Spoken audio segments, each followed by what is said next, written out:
July 1947, Roswell, New Mexico. Wreckage of an unknown craft litters a field measuring almost a mile long and hundreds of yards wide. The U.S. Army sends trucks filled with soldiers to the location. Their mission, to secure and retrieve everything from the crash site. The military initially calls the craft a flying disc in a press release. The Army quickly recants the UFO story, and a press conference is scheduled in which the media is told that the wreckage is nothing more than a weather balloon. But according to many UFO researchers, at the same time that the press is distracted with supposedly fake debris, the actual Roswell wreckage and possibly other retrieved items are taken under military control. They are surreptitiously flown almost 1,500 miles away to a military base in Dayton, Ohio, named Wright Field.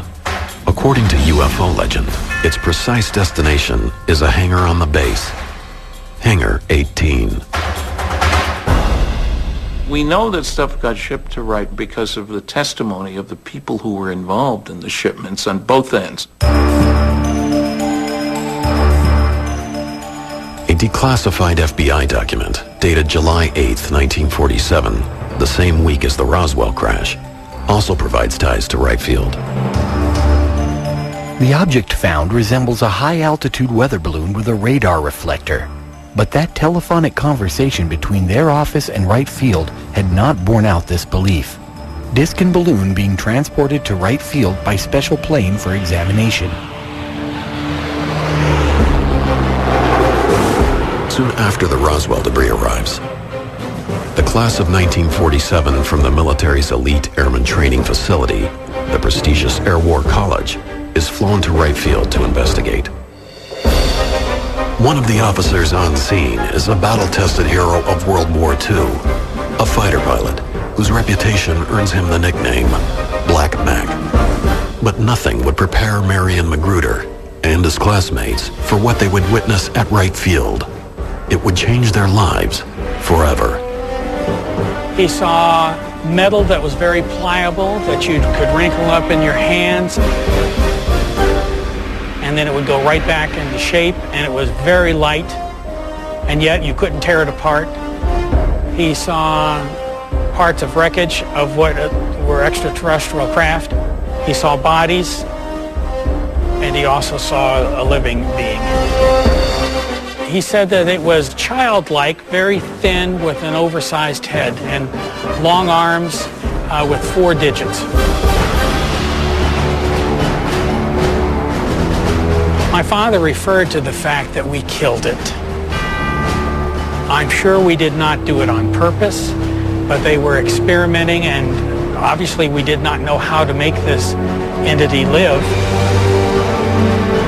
But this being did die, and the way he referred to it is, we killed him.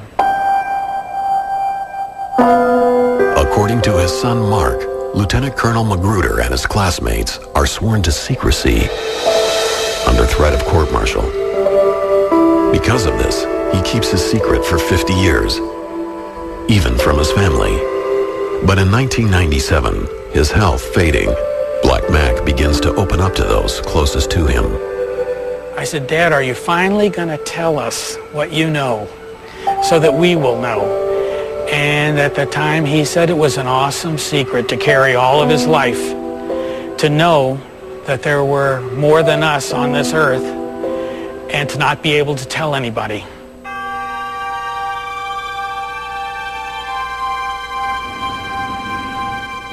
I've never told this story on TV before, and it's difficult to do it now because I want my father's legacy to be as honorable as his life was, and it's very important to me that you know that I'm telling you the truth as he absolutely knew it to be.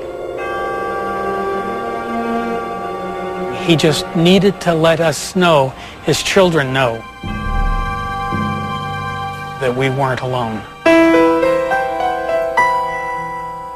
Black Mac Magruder's story is not an isolated tale. In fact, for more than half a century, similar stories have surfaced about UFO wreckage, alien bodies, secret underground cryogenic chambers, and a mysterious hangar at the base. Wright Field would grow and be renamed Wright Patterson Air Force Base, but questions about the base and its legendary Hangar 18 would remain.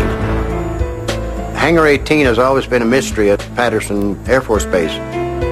If you want to know the truth about UFOs, about the craft, the debris, probably the records, Wright Patterson Air Force Base, in my estimation, would be the place to go. If these claims are true, Wright Patterson Air Force Base, one of the largest and most important in America's military, could be ground zero for recovered UFO material.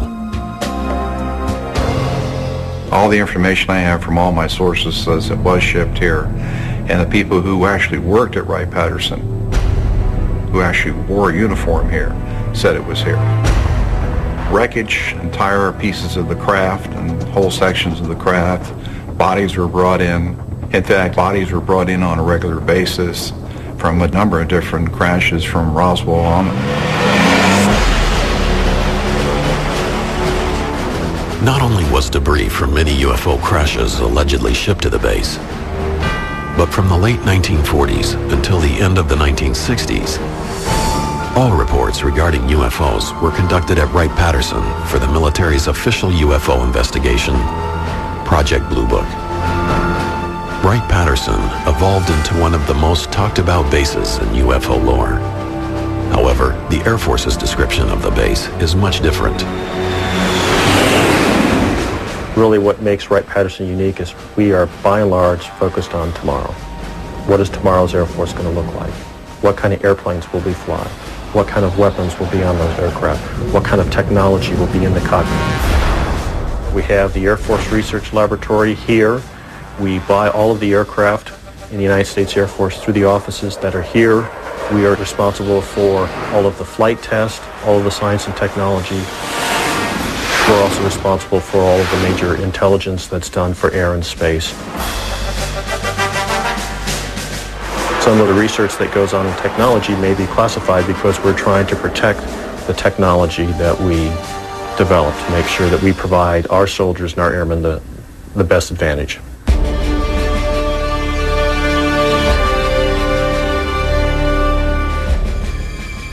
Until the early 1990s, much of this scientifically advanced work was done by the Foreign Technology Division, or FTD, which many researchers believe is the key to understanding Wright Patterson's role in UFO history.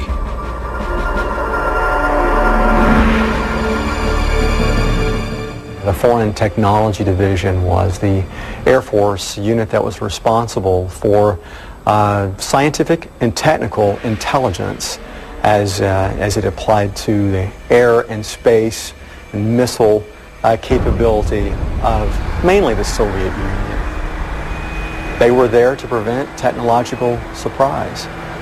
They were the experts in the bad guys' equipment. Wright Patterson has a history of duplicating Russian equipment, German equipment, and reverse engineering it.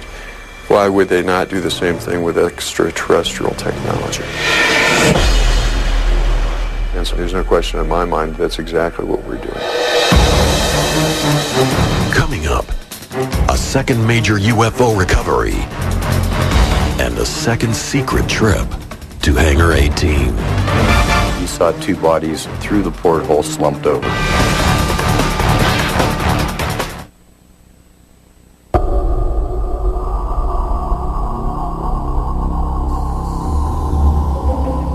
March 25th, 1948, Aztec, New Mexico. What starts as a normal day for local oil workers turns into an encounter with the unknown. As they approach the western edge of the mesa, a large silver object grabs their attention.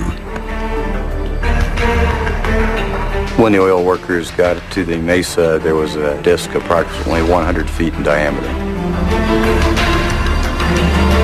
the ship is found intact, it appears to be a landing as opposed to a crash. The witnesses I talked to, both Ken Farley and Doug Nolan, young men at the time, would not enter the craft. Bill Ferguson, the foreman, more senior gentleman, was yelling at the workers to get away from it. Except for a shattered porthole, there isn't any immediate sign of damage. Doug Nolan reported to me he saw two bodies through the porthole slumped over. Within hours, trucks arrive, supposedly from Camp Hale, Colorado. It appears the U.S. government has another UFO incident to contend with. Having learned from their mistakes at Roswell, the Army quickly takes control of the situation. Roswell 9 months earlier had been sort of botched by putting it on the front page of many newspapers around the country. I think the military had really fine-tuned their skills on going in and retrieving a down-flying disc or UFO. The secrecy started immediately upon the military's arrival at the crash site. They separated the locals and reminded them of their patriotic duty for the United States and swore them to secrecy. 58 years ago, you were told to shut up for national security. You did it because you respected and trusted the government. The military wanted that craft immediately, and they would do whatever it took to get it out of there.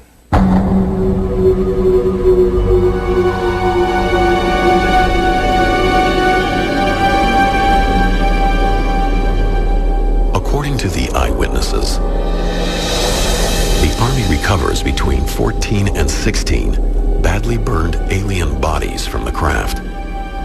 The recovery team reportedly brings both the ship and the alien corpses to a local safe house, away from the media. Take it to the nearest military base where you can control access to it. And then you arrange to ship it to an appropriate place, depending on what you want done. But again, Wright Patterson would be the eventual repository. Because of the number of alien bodies at Aztec, it is considered one of the most significant UFO retrievals to date. But UFO researchers say there are many other cases tied to Wright Field. October 1947, Paradise Valley, Arizona. May 1953, Kingman, Arizona. June 1953, Laredo, Texas. And December 5th, 1965, Kecksburg, Pennsylvania, are only a few of the alleged flying saucer recoveries in the U.S. alone. No matter where a UFO lands, it seems all roads lead back to Wright Patterson and Hangar 18. Wright Pat was kind of a graveyard for some of these things, and probably put them in a holding pattern until technology got to where they could look at them better. But despite countless books and the public interest in UFOs, there was no official confirmation about alien aircraft at Hangar 18. Eventually, attention shifted away from Wright Patterson.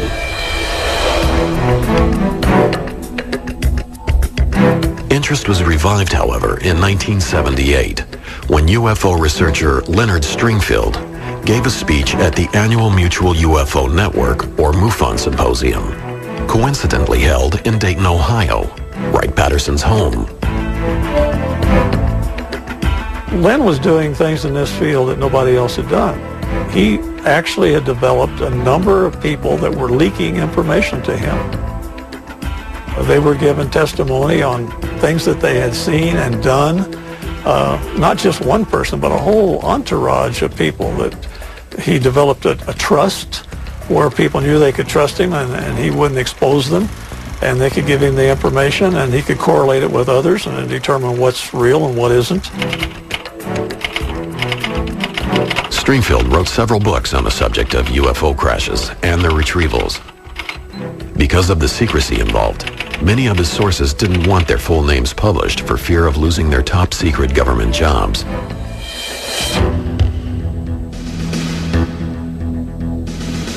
Among the stories of wreckage being stored at Hangar 18 at Wright Patterson was a tale about a Navy pilot identified only as PJ, who, along with several others, accidentally entered a restricted hangar. For a brief 30 seconds, a disc-shaped object of metallic color, 15 feet wide and 8 feet deep, was seen. I cannot confirm anything other than it was there. According to Stringfield's research, they were confronted by the guards and quickly escorted out of the hangar. Once outside, we had reassured each other that the good old U.S. had developed, or had all along, flying saucers in service.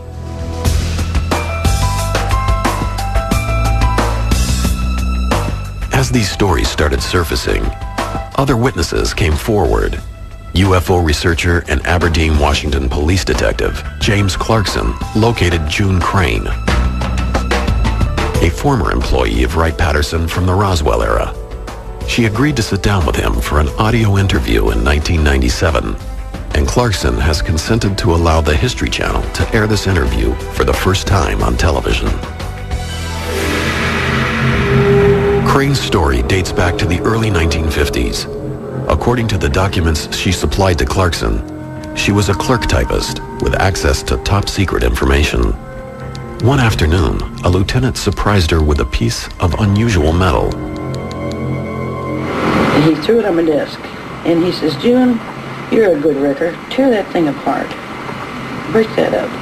And I took it, and I bent it, and I twisted it, and I laid it back down, and it got right back to the same shape. So it's fairly thick, but it doesn't weigh anything. But it had no weight at all. It was like a feather. I said, "Well, what is it?" And he says, "Piece of a spaceship." He said, "I just came back from New Mexico, and I brought it."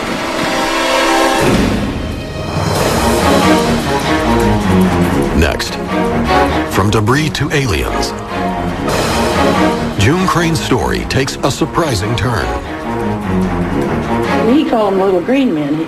Then he described them as a greenish blue. And they were 4 foot tall, and they were dead.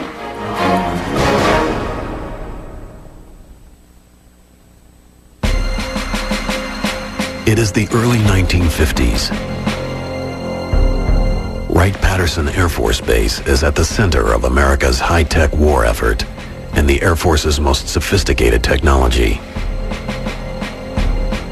It is also home to the government's crash retrieval program, which these declassified documents describe as designed to capture for study non-U.S. space objects or objects of unknown origin. It was codenamed Project Moondust.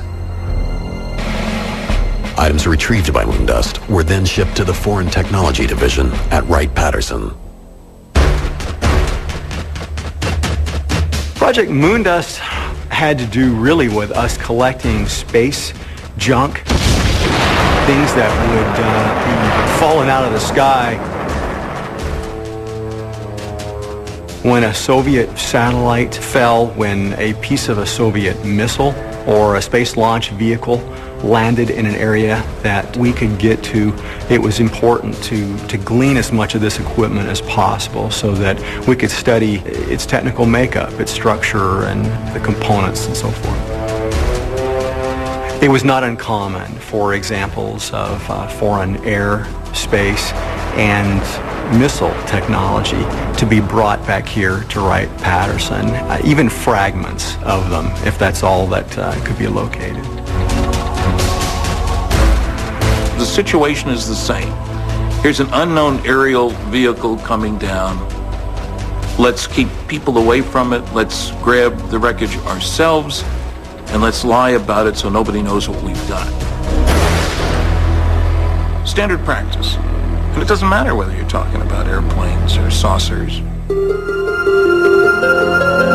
One Wright-Patterson employee who may have had access to information about these recoveries was clerk typist June Crane. According to Crane, her top secret clearance allowed her to witness high-level base information, including, she claims, classified files on UFO crash retrievals. In 1997, Crane told UFO researcher James Clarkson her story of downed alien aircraft. For the first time on television, the History Channel is airing that interview. There was 3 times that I'm aware of. I won't vouch for the 4th one because I wouldn't. Are these 3 crashes that you heard about while you worked at Wright Patterson? Well, one was the Roswell, and then there was 2 other ones. So as of 1952, they knew about 3 crashes of vehicles that were probably extraterrestrial. Right. And then the one where they brought the 2 men into Wright Patterson Air Force Base and put them in the icebox. I didn't see it because nobody was allowed to see it. Okay, when 2 little men... He called them little green men. Then he described them as a greenish blue. And they were 4 foot tall, and they were dead. And we're talking about non-humans. Non-humans, right. According to Clarkson, Crane had kept her silence for 45 years. At the time, she had been forced to sign a confidentiality agreement and was liable for a $10,000 fine. But by 1997, Crane changed her mind. In an email from Clarkson to UFO Files, he explains June had told him, "I'm 72 years old. What are they going to do, shoot me or put me in prison? I think I can handle either one." June passed away in 1998, but her testimony would appear to provide witness to alien bodies at Wright Patterson. According to many in the UFO field, she is not alone.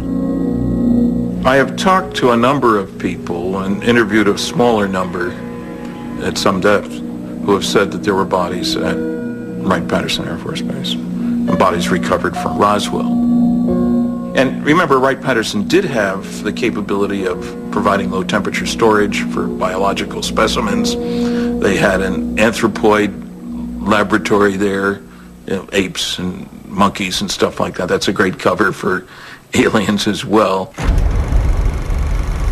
Additional stories of aliens at Wright Patterson can be found in the papers of Leonard Stringfield, the ufologist who specialized in crash retrieval. Most of Stringfield's eyewitnesses preferred to remain anonymous or simply go by their initials.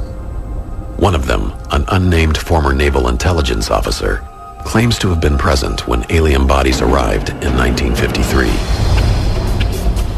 I saw the bodies at Wright Patterson. I was in the right place at the right time when the crates arrived at night by DC-7. Stringfield also interviewed an anonymous Army officer who claimed to have witnessed another group of 4 alien bodies being brought to Wright Patterson in 1957.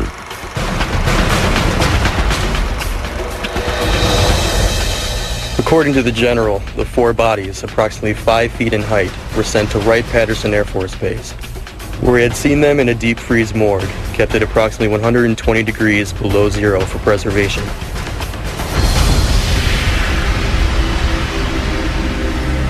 Despite Stringfield's passion for the subject, many ufologists were frustrated by his unwillingness to reveal his sources' identities for additional confirmation. The UFO community was very interested, of course. Any hint of a crash always gets everybody's attention. But the fact that he wouldn't give his sources was really upsetting to a lot of the people because they wanted to run off and check for themselves. And rightly so, why not? I've tried to tell people he should be given credit for speaking out, for collecting. But let's not take anything he said as gospel because we need verification and validation. And very rarely did Len have that. But not all of the witnesses requested to remain anonymous. Respected UFO investigator Ted Phillips told Stringfield he'd been given access to several top-secret photos that showed details of some of the alien bodies supposedly stored at Wright Patterson. The hand had long, thin appendages, fingers, I suppose. And there was a sort of membrane between the fingers. I'd not seen anything like that before. And for some reason mentioned it to Len. He became excited because he had seen the same thing. I don't know what the origin of the photos might be, but I do trust the source. Regardless of the various witnesses Stringfield interviewed, the descriptions of the actual aliens that were maintained in Hangar 18 were all similar. The general testimony about bodies is quite consistent. Little guys, big heads, relatively long arms, upper arm longer than the lower arm, which is the reverse for us. 4 long skinny fingers, would have made a good violinist, as one witness said.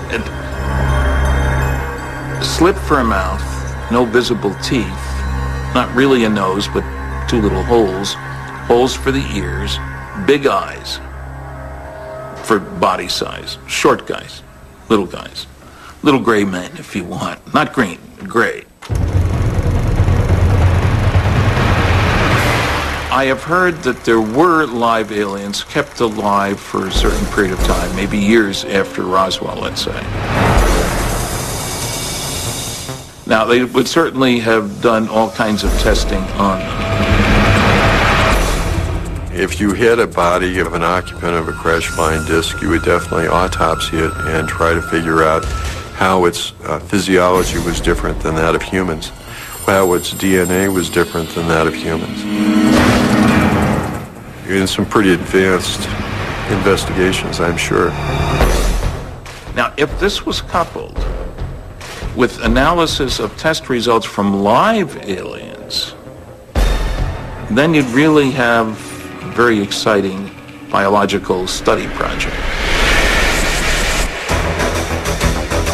Is there evidence of a secret underground vault that holds these alien bodies? The biggest kept secret was the huge cryogenics networks that were required to support and preserve these bodies.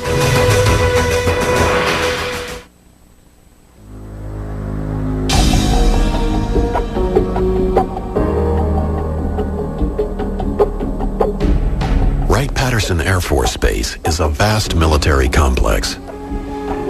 Officially, it employs 22,000 men and women and is the home of the 88th Air Base Wing, the National Air and Space Intelligence Center, and the Air Force Materiel Command. But since the alleged UFO crash at Roswell, New Mexico in 1947, there have been rumors linking the base to the storage and study of UFO crash remnants, and even alien bodies.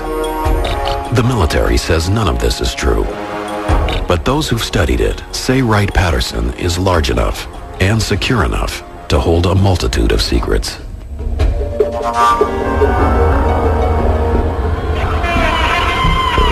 I spent 22 years in the military, about 6 years at Wright Patterson Air Force Base. Author and retired Air Force Captain Robert Collins says he was a research analyst for the Foreign Technology Division, the FTD, the unit most commonly linked to UFO studies on the base. His official job was to analyze Soviet technology, but Collins has also spent years researching the link between UFOs and Wright Patterson. In his book, Exempt from Disclosure, Collins determines the mystery of Hangar 18 may lie in a vast underground infrastructure hidden from the thousands of eyes that frequent the base. The reason you don't want to use hangars and the reason you want to use underground vaults is because you want to keep things under cryogenic temperatures and you want to keep it cold and you want to keep it secure. Then the underground vaults would be the ideal place to keep it. Now, we do have a lot of evidence that supports the idea that these vaults were there.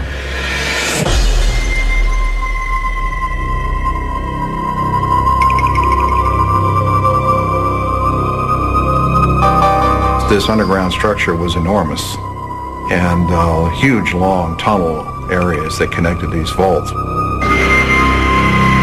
There are about 4 vaults that are about 100 by 100 feet. We found out that these things exist. The question is, what was in them? I'm convinced that the stuff that was recovered from Roswell and other crashes was put in these vaults. UFO researchers have long heard reports of such a network underneath the base. But Collins' work may provide a more specific view of those tunnels. one that helps construct a diagram of what may exist at the base.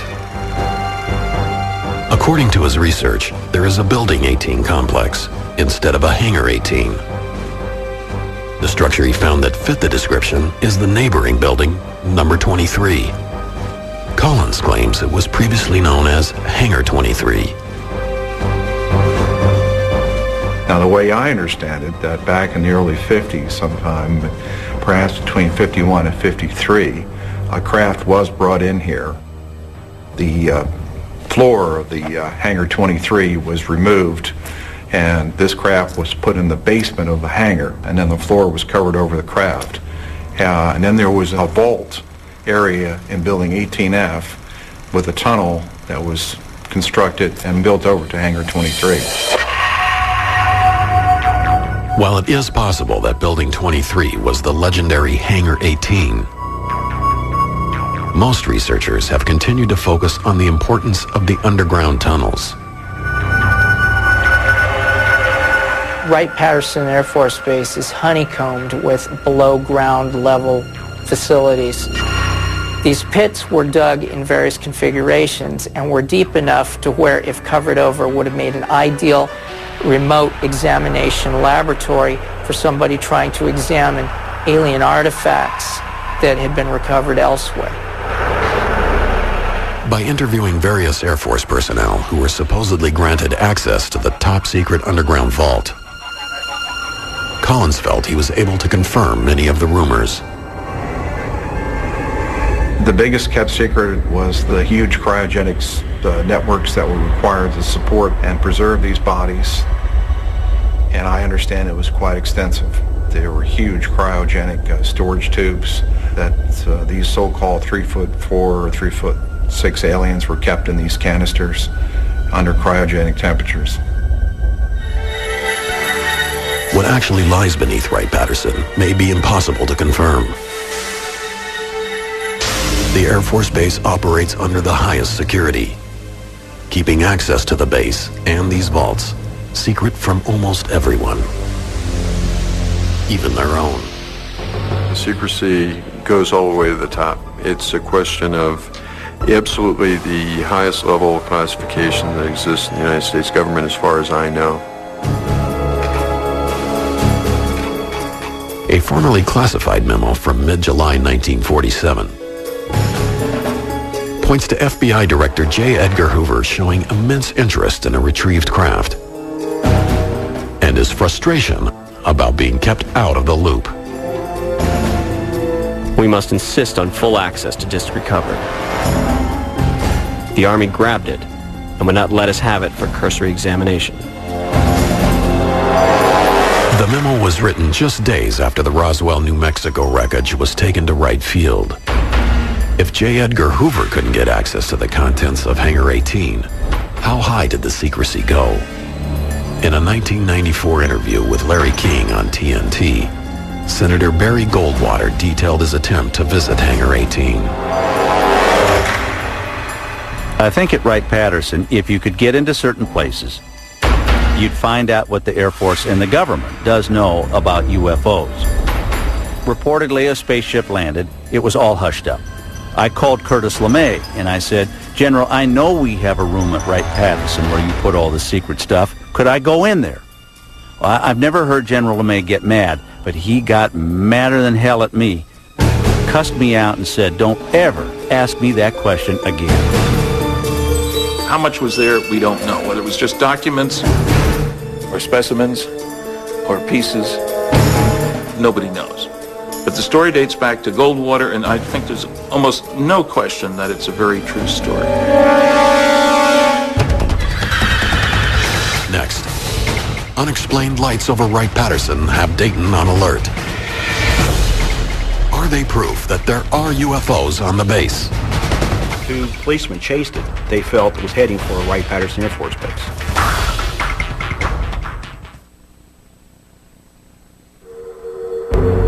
They are schematics, once classified as secret, designs of a craft that appears to be a flying saucer. Various unconfirmed stories have emerged of disc-shaped vehicles being developed. at Wright Patterson Air Force Base. But these declassified government documents from 1955 reveal that the Air Technical Intelligence Center at Wright Patterson had in fact begun work on a disc-shaped craft named Project Silverbug. It was a circular aircraft about 35 feet in diameter, had a crew of 1 pilot, and was capable of a vertical takeoff at about 2,000 miles an hour.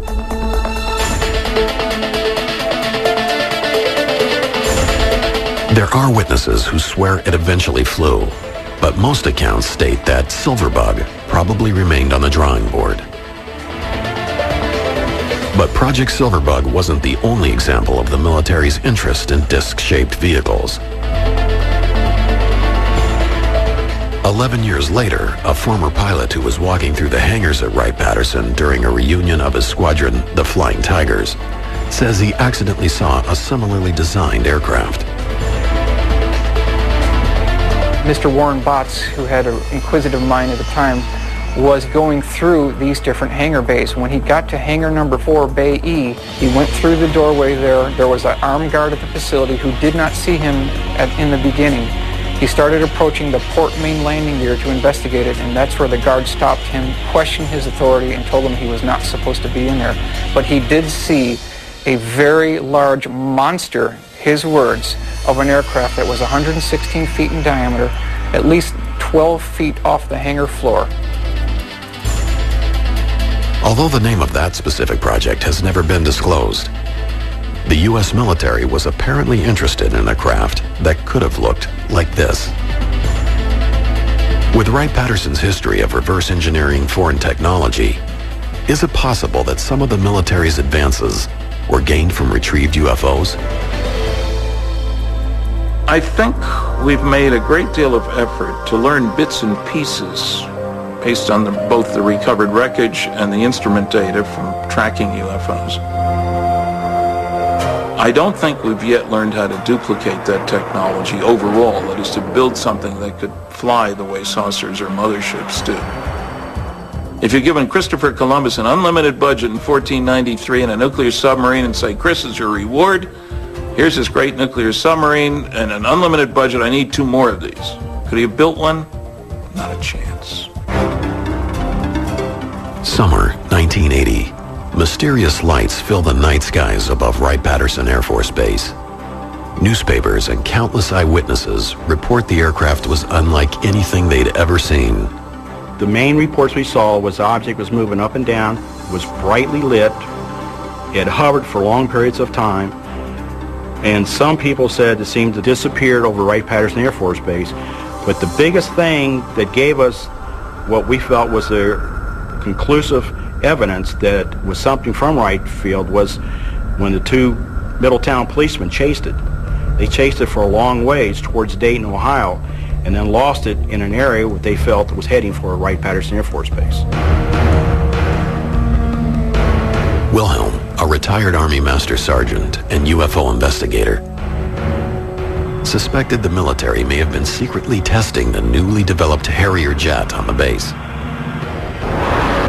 The British-designed craft combines the vertical abilities of a helicopter and the forward thrust of a conventional jet. After releasing his findings to the media, Wilhelm was quickly contacted by the military. I got a phone call from a major from Wright Patterson Air Force Base, and he asked me a lot of questions, and at the very end, he did say, I cannot make any comments, Mr. Wilhelm, but all I can say is you've done your homework.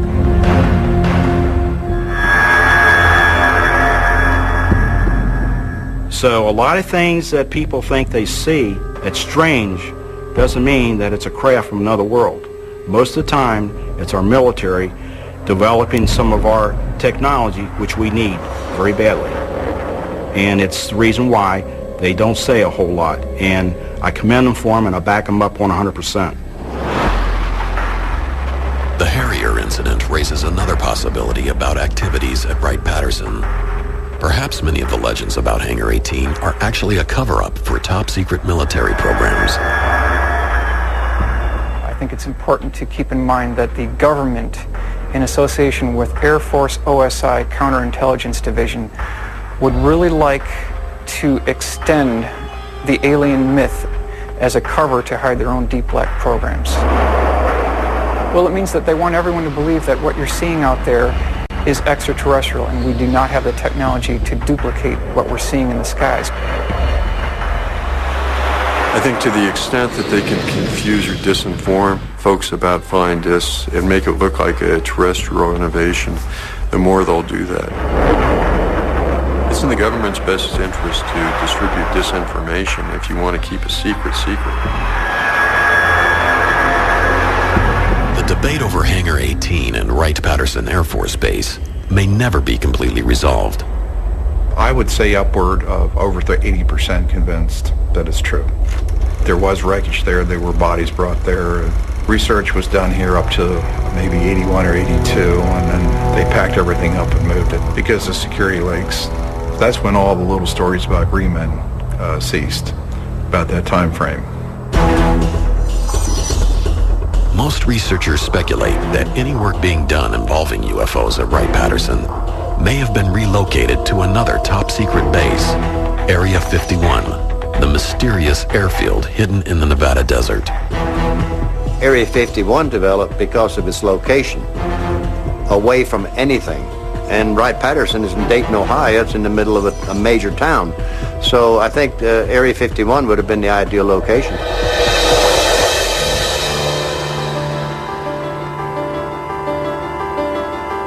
Officially, the government won't confirm that any actual UFO wreckage exists at all. Despite the denials, there are government documents that indicate that wreckage from Roswell and other mysterious crashes were shipped to Wright Patterson for purposes of examining the debris. Government programs existed that show the airbase had an interest in gathering any foreign space vehicles it could locate. And there is testimony that the government wants to keep all of this under wraps, even from some of its most prominent officials. But why? What is the truth behind the legend of Hangar 18? Nobody can conclusively prove without hard evidence that we do have alien bodies. It's all just rumor and speculation. It's so much more romantic to think that we have it is, but again, no concrete physical evidence has appeared after 60 years of this mystery. There really was a Roswell spacecraft, and there really were other UFOs that were recovered by forces loyal to the United States. It's just that the classic Hangar 18 was more of something that you would see in the movies, and it was part of the rumors that circulated the UFO community for well over 35 years. The bottom line is that since we've collected flying discs, we're not going to throw them away. They either exist at Wright Patterson or they exist in an underground facility somewhere in the U.S. West. Wherever it is, they exist in a warehouse under U.S. control and they haven't been thrown away.